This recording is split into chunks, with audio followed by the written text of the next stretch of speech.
ETF index mutual funds నేర్చుకుని stock మార్కెట్లో రాణించాలనుకుంటున్నారా? వెంటనే ఈ నెంబర్కి కాల్ చేయండి.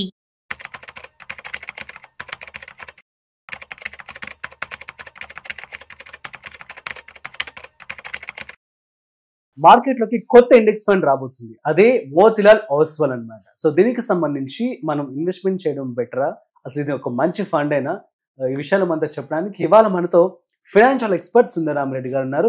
సో వారి మాటల్లో అడిగి తెలుసుకుందాం. Hi sir. యా సార్, కొత్త ఇండెక్స్ ఫండ్ వస్తుంది, సో మోతిలాల్. సో దీని పేరు బాగా వినబడుతుంది మార్కెట్లో ఈ మధ్య అయితే.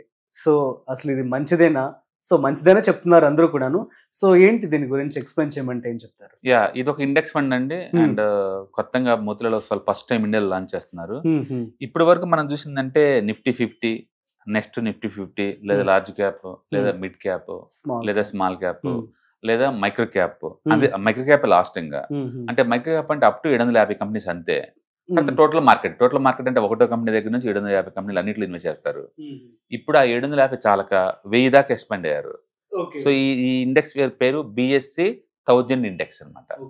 అంటే BSE లో లిస్ట్ అయిన 1000 కంపెనీలు ఇన్వెస్ట్ చేస్తారు. అంటే బేస్డ్ అయిన మార్కెట్ క్యాపిటలైజేషన్ బేస్ గా తీసుకొని.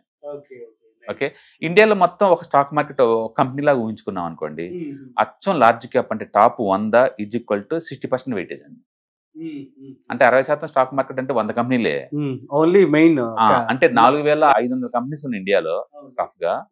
అందులో 60% మార్కెట్ అంటే నథింగ్ బట్ టాప్ 100 అనమాట. రైట్. తర్వాత ఉన్న కంపెనీస్ ని మిడ్ క్యాప్ అంటారు, 150 కంపెనీస్ ని. వాటి మార్కెట్ క్యాపిటలైజేషన్ 18% ఉంటది. వాటి కింద ఉన్న స్మాల్ క్యాప్స్ లో అయితే 250లో 9% ఉంటుంది వాటి మార్కెట్ క్యాపిటలైజేషన్. దాని కింద అనుకోండి 500 దగ్గర నుంచి 1000 దాకా మొత్తం కంపెనీస్ కలిపి ఉండేది మార్కెట్ క్యాపిటల్ 5% ఉంటది. ఈ మొత్తం కలిపితే ఆల్మోస్ట్ 98% దాకా వస్తుంది. అంటే మీరు ఎంటైర్ మార్కెట్ లో పెట్టేస్తున్నట్టు లెక్క అనమాట, టాప్ 100లో పెట్టడం వల్ల. అయితే ఇంత 1000 పెట్టడం అవసరమా మనకి? ఇంత పెట్టడం అవసరమా అన్నాం అనుకోండి, మీరు జాగ్రత్తగా కనుక అబ్జర్వ్ చేశారు. అమెరికాలో రసూల్ 3000 ఒక ఇండెక్స్ ఉంటది. అంటే దాంట్లో 3000 కంపెనీస్ ఉంటాయి.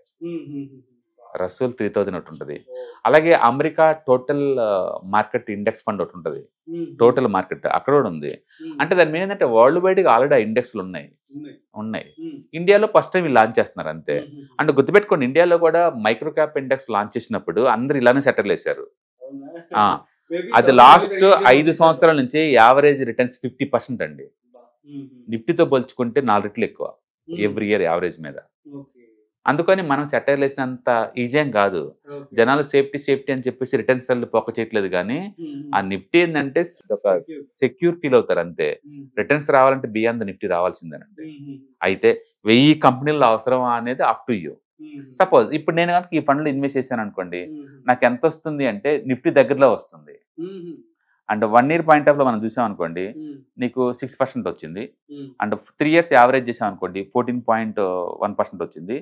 అండ్ 5 years పాయింట్ యావరేజ్ చూసాం అనుకోండి 26% వచ్చింది. అండ్ 10 years యావరేజ్ చేసాం అనుకోండి 13.4 వచ్చింది. ఎగ్జాక్ట్లీ నిఫ్టీ ఎంత వస్తుందో ఇది కూడా అంతే వస్తుంది. బట్ గుర్తుపెట్టుకోండి, నిఫ్టీలో దాంతో పోల్చుకుని దీనికి రిస్క్ తక్కువ. ఎందుకంటే 1000 కంపెనీస్ కదా, ఫుల్లీ డైవర్సిఫైడ్ అయింది కాబట్టి ఇది రిస్క్ తక్కువ. అందుకని నిఫ్టీ పెడదాం అనుకున్న నిఫ్టీ బదులు ఇదే బెటర్. అందుకని మనం అనుకున్నట్టు 1000 కంపెనీలు అవసరం అని చెప్పలేము. ప్రాబ్లం ఎక్కడ వచ్చిందంటే వీళ్ళు లిక్విడిటీ మెయింటైన్ చేస్తారా లేదా అని. ఎందుకంటే బాటలో ఉన్న కంపెనీస్ రోజు ట్రేడ్ అవ్వవు, ఉంటే లోవర్ సర్క్యూట్ లేదా అప్పర్ సర్క్యూట్ ఉంటాయి. అందుకని ట్రాకింగ్ ఎర్రర్స్ ఎక్కువ వచ్చే ఛాన్స్ ఉంది. రెండోది ఎక్స్పెన్స్ రేషియో మరి ఎంత పెడతారో చూడాలి. ప్రస్తుతానికైతే వాళ్ళు ఎంట్రీ లోడ్ ఏం లేదు, ఎగ్జిట్ లోడ్ కూడా 15 days రాకపోతే ఏం లేదు, ఏమి ఇవ్వటల్లా. బహుశా ఎంకరేజ్మెంట్ కోసమా లేదా ఫ్యూచర్ లో పెడతారా మనకు తెలియదు. అంటే దీంతో లాకింగ్ పీరియడ్ ఓన్లీ 15 days. తర్వాత ఇప్పుడు కానీ బయటికి పోవచ్చు అనమాట. ఓకే, దాని మీనింగ్ ఏంటంటే మార్కెట్ సైకిల్ నుంచి అందరు తెలుసు. ఒక 10% పడినప్పుడు దీంట్లో కూర్చున్నాం అనుకో, 10% పెరగానే బయటికి పోవచ్చు. అట్లా మీరు వాడుకోవచ్చు. రెండోది, ఎక్కువ ప్రాఫిట్స్ జనరేట్ చేస్తుంది అన్ని చిన్న కంపెనీస్ అండి ఇండియాలో. మనం చూసుకున్నాం అనుకోండి, స్టడీస్ కూడా అదే చెప్తున్నాయి, జనాలు కూడా అదే. మైక్రో క్యాప్స్ రెవెన్యూ గ్రోత్ 14% అండి, అంటే ప్రాఫిట్ గ్రోత్ 90%. ఇదే లార్జ్ క్యాప్ అంటే top 100 revenue growth 11%. Micro cap అంత లేదు. అంటే ప్రాఫిట్ గ్రోత్ 20%. మైక్రో క్యాప్ 90% ఉంది. అందుకని ఇండివిజువల్ తీసుకుంటే రిస్క్ ఏమో కానీ ఒక ప్యాక్ లా తీసుకుంటే రిస్క్ లేదండి. ఎగ్జాంపుల్ నేను చెప్పాను కదా, మైక్రో క్యాప్ ఇండెక్స్ ఇండియాలో ఎవరు లాంచ్ చేయలేదు, వీళ్ళు లాంచ్ చేశారు. అంటే లాస్ట్ 5 years యావరేజ్ రిటర్న్ 50 వచ్చింది. వీళ్ళు లాంచ్ చేసి 2 years అవుతుంది అంతే. బట్ మార్కెట్ టూ మచ్ పడింది కదా, అది కూడా పడింది టూ మచ్గా, మళ్ళీ రికవర్ అయింది. అంటే దీంట్లో రిస్క్ ఎక్కువ, వాడు ఎక్కువని అర్థం. రిస్క్ ఎక్కువ రివార్డ్ ఎక్కువ అని నిఫ్టీ అంత రిటర్న్స్ వస్తుంది. కాబట్టి మార్కెట్ మెచ్యూర్ అవుతుంది, మనం కూడా అమెరికా లాగా ఎక్స్పాండ్ అవుతున్నాం. అక్కడ రసూల్ 3000 ఎలాగుందో అలాగే అమెరికాలో టోటల్ మార్కెట్ ఇండెక్స్ ఫండ్ ఎలా ఉందో ఇక్కడ కూడా అలాంటి లాంచ్ అవుతుంది అనుకోవాలి తప్ప 1000 కంపెనీలు మనకు అవసరమా అని అనకూడదు. ఒక్కొక్కరికి ఒక టేస్ట్ అంతే. బట్ యావరేజ్ రిటర్న్స్ నీకు 13-14 దాకా వస్తుంది కాబట్టి ఇట్ లుక్ లైక్ నిఫ్టీ 50 అనుకోవాలా, నిఫ్టీ 50 అనుకోవచ్చు. సూపర్. సో మేబీ 1000 కూడా మీరు ఇందాక అన్నట్లు 750 వచ్చినప్పుడు అందరూ అది టోటల్ మార్కెట్ అది వచ్చినప్పుడే చాలా ఎక్కువ అన్నారు, ఇప్పుడు 1000కి ఎక్స్పాండ్ అయ్యాము. మీరు ఎలాగో అమెరికా అంటున్నారు 3500 అమెరికా అయ్యే ఛాన్స్ ఉండొచ్చు, ఇది కూడా గ్రో అవుతుంది కదా. చెప్పలేము అంటే మనీ మేకింగ్ డస్ మ్యాటర్ అండి, రెమ్యూనరీ థింగ్స్ ఏం కాదు. అంటే ఒక్కొక్కరు ఒక్కొక్కటి లైక్ చేస్తుంటారు, ఒక్కొక్కరు ఒక్కొక్కటి లైక్ చేస్తుంటారు కాబట్టి దీంట్లో పెట్టి ఉండొచ్చు. Super sir. అయితే ఇప్పుడు మరి దీని గ్రోత్ బాగానే ఉంటుందని చెప్పి అంటూ ఉంటారు. మీరు నిఫ్టీ ఎంత ఎక్స్పెక్టేషన్ అంత పెట్టుకుంది, సో నమ్మొచ్చు అంటారు. ఇన్వెస్ట్మెంట్ కి సిద్ధం. మీ రిక్వైర్మెంట్ కనుక 30% అయితే దీంట్లో పెట్టుకోవచ్చు. నేనైతే mid and small scale focus చేస్తాను, రెస్ట్ ఆఫ్ ది థింగ్స్ అన్ని నేను లైట్ తీసుకుంటాను కాబట్టి నేను దీన్ని కూడా లైట్ తీసుకుంటాను. ఓకే, కాకపోతే ఒక ఆప్షన్ అంతే. So that's newly came to the market. Yeah, so దీనికి సంబంధించి మీరు ఇప్పుడు ఒక వెబినార్ కూడా కనెక్ట్ చేయడం జరుగుతుంది. మ్యూచువల్ ఫండ్స్, ఇండెక్స్ ఫండ్స్, అదే విధంగా ఈటీఎఫ్స్ మెయిన్లీ. దాంట్లో ఏంటంటే ఇలా కొత్తగా వచ్చే ఈటీఎఫ్స్, ఇండెక్స్ ఫండ్స్ ఎక్కడ ట్రాక్ చేసుకోవాలా, ఎలా ట్రాక్ చేసుకోవాలా, ఇలా రిటర్న్స్ ఎలా చూసుకోవాలా మనకు దాంట్లో కూడా అర్థం అవుతుంది అనమాట. ఓకే, అడ్జస్టింగ్ తో పాటు. సో మొత్తం టోటల్ గా ETFs, index funds and mutual funds అవంటే ఏంటి, వాటి ద్వారా ఎలా మనీ మేక్ చేసుకోవాలా, active income as well as passive income ఎలా జనరేట్ చేసుకోవాలి, ఇవన్నీ ప్రాక్టికల్ నేర్చుకోవాలనుకుంటే కనుక ఆ 3 days వెబినార్ మిస్ అవుట్ అవుతుంది. Okay, super sir, thank you so much. So guys అర్థమైంది కదా. సో ఈటీఎఫ్స్, మ్యూచువల్ ఫండ్స్, అదేవిధంగా ఇండెక్స్ ఫండ్స్ ఇమ్యూనిటీకి సంబంధించి సుందరరామరెడ్డి గారు ఈ యొక్క వెబినార్ అనేది కండక్ట్ చేయడం జరుగుతుంది.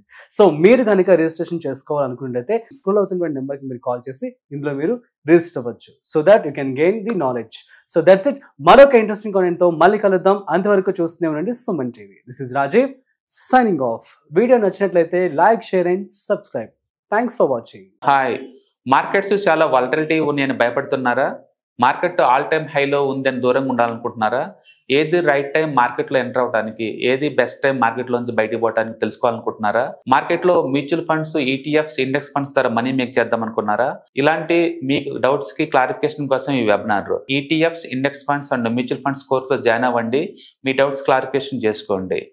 Every month Saturday, Sunday and Monday conduct చేసే ఈ కోర్సులో మీకు ఈటీఎఫ్స్ అంటే ఏంటి, ఇండెక్స్ ఫండ్స్ అంటే ఏంటి, మ్యూచువల్ ఫండ్స్ అంటే ఏంటి, different type of ETFs, index funds, mutual funds అంటే ఏంటి, ఇందులో ఇన్వెస్ట్ చేయడం ద్వారా లాంగ్ టర్మ్ లో వెల్త్ ఎలా క్రియేట్ చేసుకోవాలా, షార్ట్ టర్మ్ లో ఎలా వెల్త్ క్రియేట్ చేసుకోవాలా, ఎనీబడి కెన్ ట్రేడ్ ప్రోగ్రామ్ ఎలా పార్టిసిపేట్ చేయాలా, ఇలాంటి అన్నిటికీ మీకు ఆన్సర్ దొరుకుతుంది. కాబట్టి మీకు ఎవరికన్నా ఇలాంటి వాటిలో వెల్త్ క్రియేట్ చేయాలని కనుక ఇంట్రెస్ట్ కనుకుంటే కింద స్క్రోల్ అవుతున్న నెంబర్ కి కాల్ చేయడం ద్వారా మీ సీట్ని బుక్ చేసుకోండి. Thank you.